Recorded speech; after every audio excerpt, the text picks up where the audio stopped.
ইট-পাথরের এই শহরে কেন জানি নিঃশ্বাস নিতেও কষ্ট হয়। নিজের আপন ঠিকানায়, নিজের বাড়ি, মানে এখানে নিজের বলতে সব কিছুই থাকবে। নিজের আপনজন, চারপাশের পরিচিত ব্যক্তি, সবার সাথে থেকে নিঃশ্বাস নিতে যেন অনেক ভালোই লাগে। প্রায় 3.5 মাস পর চলে আসলাম আমাদের নিজের বাড়িতে, যেখানে সকলে আমাদের পরিচিত। আসসালামু আলাইকুম, সবাই কেমন আছেন? তো এটা হচ্ছে লিলেনের গজ কাপড়ের একটা জামা। এই জামায় হাতায় আর নিচে আমি লেস লাগিয়েছিলাম।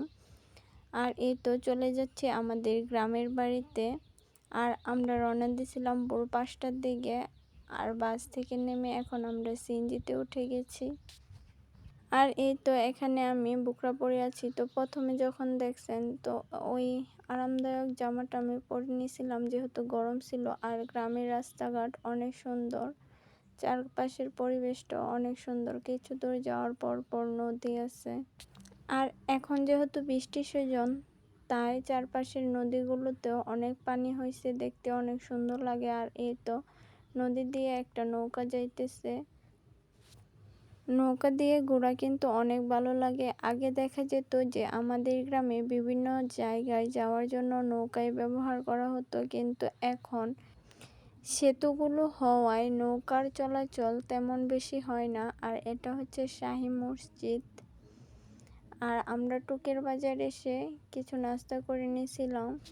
এখানে আমি দেখে নিচ্ছিলাম যে কি খাওয়া যায়। আপনাদের ভাইয়া তো বলছিল যে মিষ্টি খেতে, কিন্তু আমি না করে দিছি, যেহেতু বাসে বমি করছিলাম। এদিকে দেখছি গরম গরম রুটি ভেজে দিচ্ছে, তাও আবার তেল ছাড়া, অনেক সুন্দর সফট রুটি।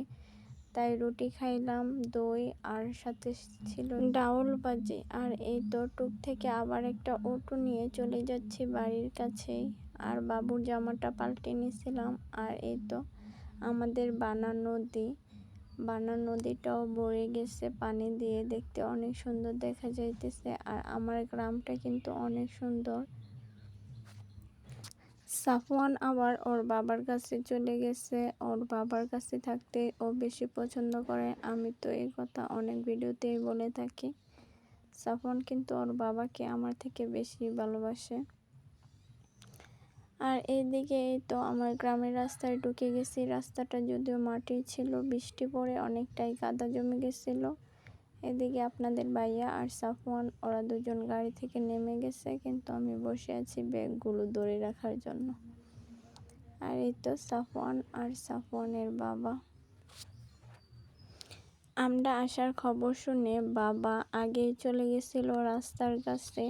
উনি জানতো না যে আমরা অটো নিয়ে আসতেছি। তাই সাফওয়ান ওর দাদাকে দেখে তো অনেক খুশি হয়েছে, ওর দাদাও অনেক খুশি।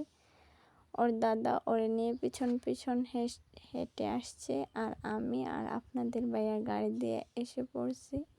কিন্তু কিছু দূর আসার পর দেখি আমার শাশুড়ি মা আর আমার দাদা বসে আছে। আর আসার পর আমি যেই ঘরটায় থাকি, এই ঘরটা আমার শাশুড়ি মা সুন্দর করে গুছিয়ে রাখছে। আর আসার পর জাতীয় ফল কাঁঠাল খেলাম। এই কাঁঠালটা খেতে কিন্তু অনেক ভালো লাগছিল, শক্ত শক্ত ছিল।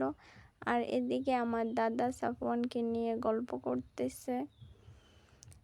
আর বাড়িতে যেহেতু আসছি, তাই গ্রামের ভিডিওগুলাই এখন থেকে পাবেন। আর বাড়িতে আসার পর বিকালের দিকে অনেক বৃষ্টি হয়েছিল। আর গ্রামের বাড়িতে তো বৃষ্টি হলে এরকম পেক্কাদা লেগেই থাকে। আজকের মতো এই পর্যন্তই। আল্লাহ হাফেজ সবাইকে। আসসালামু আলাইকুম।